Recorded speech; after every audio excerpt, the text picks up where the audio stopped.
Hi ನಮಸ್ತೆ ಎಲ್ಲರಿಗೂ welcome back to my YouTube channel. ಇವತ್ತಿನ ರೆಸಿಪಿ ಸ್ಟಾರ್ಟ್ ಮಾಡೋಕ್ಕೆ ಮುಂಚೆ ನಮ್ಮ ವಿಡಿಯೋನ ಹೊಸದಾಗಿ ನೋಡ್ತಿದ್ದರೆ ಸಬ್ಸ್ಕ್ರೈಬ್ ಮಾಡ್ಕೊಳ್ಳೋದು ಮರಿಬೇಡಿ. ಬನ್ನಿ ಸ್ಟಾರ್ಟ್ ಮಾಡೋಣ. ಗರಿಗರಿಯಾದ ಶುಂಠಿ ವಡೆ ಹೇಗೆ ಮಾಡೋದು ಅಂತ ನೋಡೋಣ. ಮೊದಲಿಗೆ ನಾನು 1 ಪಾವ್ ಆಗೋಷ್ಟು ಕಡಲೆಬೇಳೆ ನೆನೆಸಿದ್ದೀನಿ 2 ಇಂದ 3 ಅವರು. ಆದಮೇಲೆ ರುಚಿಗೆ ತಕ್ಕಷ್ಟು ಉಪ್ಪು, ಸ್ವಲ್ಪ ಹಿಂಗು, ಆಮೇಲೆ 5 ಇಂದ 6 ಮೆಣಸಿನ್ಕಾಯಿ, ಆಮೇಲೆ ಮೇನ್ ಇಂಗ್ರೀಡಿಯೆಂಟ್ಸ್ ಶುಂಠಿ ಸ್ವಲ್ಪ, ಆದಮೇಲೆ ಕರಿಬೇವಿನ ಸೊಪ್ಪು. ಹೇಗೆ ಮಾಡೋದು ನೋಡೋಣ. ಫಸ್ಟು ಮಿಕ್ಸಿ ಜಾರ್ ತೊಗೊಂಡು ನಾನು ಶುಂಠಿನ ಮಿಕ್ಸಿ ಜಾರಲ್ಲಿ ಹಾಕ್ಕೊಂಡು, ಆಮೇಲೆ ಮೆಣಸಿನ್ಕಾಯಿನೂ ಮಿಕ್ಸಿ ಜಾರಲ್ಲಿ ಹಾಕ್ಕೋತಾ ಇದ್ದೀನಿ. ಆಮೇಲೆ ಸ್ವಲ್ಪ ಉಪ್ಪು ನಾವು ತೊಗೊಂಡಿದ್ವಲ್ಲ ಅದು ಮಿಕ್ಸಿ ಜಾರಲ್ಲಿ ಹಾಕಿ ತುಂಬ ಪೇಸ್ಟು ಅಲ್ಲ, ತುಂಬ ಇದು ಅಲ್ಲ, ಮೀಡಿಯಮ್ ಆಗಿ ಚೆನ್ನಾಗಿ ಒಂಚೂರು ರುಬ್ಕೊಂಡ್ರೆ ಸಾಕು.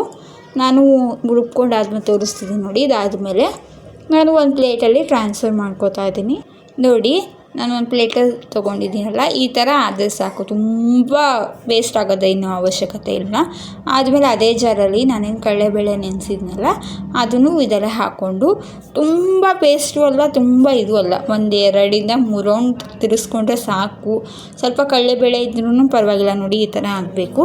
ಇದು ಮೇಯ್ನಾಗಿ ನೀರು ಹಾಕಬಾರ್ದು, ಹಂಗೆ ರುಬ್ಕೋಬೇಕು ಗಟ್ಟಿಯಾಗಿ. ನೋಡಿ, ನಾನು ರುಬ್ಕೊಂಡು ತೊಗೊಂಡಿದ್ದೀನಿ. ನೋಡಿ, ನಾನು ಕೈಯಲ್ಲಿ ತೋರಿಸ್ತಿದ್ದೀನಲ್ಲ, ಈ ಥರ ಆದರೆ ಸಾಕು.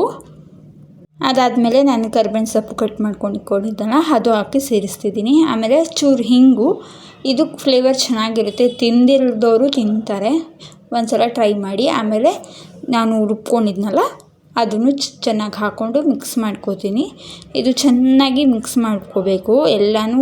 ಕಡಲೆಬೇಳೆಗೆ ಆ ಪೇಸ್ಟು ಇದು ಮಾಡಬೇಕು. ಇದು ಚಿಕ್ಕದಾಗಿ 3 ಬೆಳ್ಳುಳ್ಳಿ ಹಿಂಗೆ ಹಮ್ಕಿದ್ರೆ ಸಾಕು, ನಮಗೆ ವಡೆ ರೆಡಿ ಆಗುತ್ತೆ. ತುಂಬ ತೆಳುವೂ ಅಲ್ಲ, ತುಂಬ ಇದು ಅಲ್ಲ, ದಪ್ಪನೂ ಅಲ್ಲ. ಒಂದ್ಸಲಿ ಪ್ರೆಸ್ ಮಾಡಿಕೊಂಡ್ರೆ ಸಾಕು.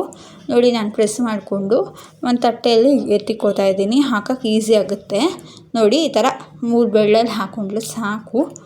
ನೋಡಿ, ನಾನು ಒಂದು ತಟ್ಟೆಯಲ್ಲಿ ಟ್ರಾನ್ಸ್ಫರ್ ಮಾಡ್ಕೊಂಡಿದ್ದೀನಿ, ಎಲ್ಲ ಎತ್ತಿಕೊಂಡಿದ್ದೀನಿ. ಆಮೇಲೆ ನಾನು ಒಂದು ಬಾಣಲೆಯಲ್ಲಿ ಎಣ್ಣೆ ಬಿಸಿ ಮಾಡೋಕ್ಕೆ ಇಕ್ಕಿದ್ದೆ. ನೋಡಿ, ಬಿಸಿ ಆದಮೇಲೆ ನಾನು ಎಲ್ಲ ವಡೆನೂ ಇದೆಲ್ಲ ಹಾಕ್ಕೋತಾ ಇದ್ದೀನಿ. ಇದು ತುಂಬ ಹೈ ಫ್ಲೇಮು ಅಲ್ಲ, ತುಂಬ ಲೋ ಫ್ಲೇಮು ಅಲ್ಲ, ಮೀಡಿಯಮ್ ಫ್ಲೇಮಲ್ಲಿ ಮಾಡ್ಕೊಳ್ಳಿ. ಆದಮೇಲೆ ನೋಡಿ, ನಾನು ಒಂದು ಸೈಡ್ ಆಗಿದೆ, ಇನ್ನೊಂದು ಸೈಡ್ ನಾನು ತಿರುಗಿಸ್ಕೋತಾ ಇದ್ದೀನಿ. ನೋಡಿ, ತಿರ್ಸ್ಕೊಂಡಾದ್ಮೇಲೆ ಕಲರ್ ಚೇಂಜ್ ಆಗಬೇಕು. ಸ್ವಲ್ಪ ಕಲರ್ ಇದು ನಿಧಾನ ಆಗೋದು. ಕಲರ್ ಚೇಂಜ್ ಆದಮೇಲೆ ನಾನು ಒಂದು ಬೌಲಲ್ಲಿ ಟ್ರಾನ್ಸ್ಫರ್ ಮಾಡ್ಕೋತಿದ್ದೀನಿ. ನೋಡಿ, ಎಲ್ಲ ಎತ್ಕೋತಿದ್ದೀನಿ.